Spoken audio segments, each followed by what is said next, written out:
నీ పరిచర్య ద్వారా ఎంతమంది ప్రాణాలు కాపాడబడతాయో భవిష్యత్తు ఒక్కసారి పునరుద్ధాన ప్రభావం నిత్యత్వంకి వెళ్తే అర్థమవుతుంది. ఒకవేళ ఆ రోజు సముద్రంలో ఆ పెద్ద చేప నేనెందుకు పోయి పట్టుకోవాలా, నేనెందుకు ఫీల్డింగ్ చేయాలా, నాకేమైనా IPL ట్రాఫీ వస్తుందా అని చెప్పి ఆ రోజు పెద్ద చేప ఫీల్డింగ్ చేయకపోయి ఉంటే యోనా బ్రదర్ పరిస్థితి ఏమయ్యేది? యోనా బ్రదర్ని ఫీల్డింగ్ ఎవరు చేశారండి? పెద్ద చేప వచ్చి చేసింది కదా.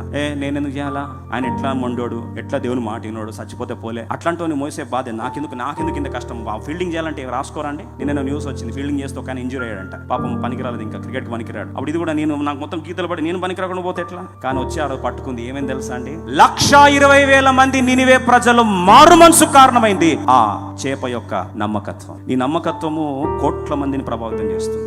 కనిపించకపోవచ్చు, తీర్పు రోజు అన్ని బయటకు వస్తాయి. నినివే ప్రజలకు హీరో ఎవరయ్యారంటే యోనా అయ్యారు. కానీ పరలోకంలో హీరో తీర్పు ప్రకారం నన్ను అడిగితే ఎవరండి? చేప.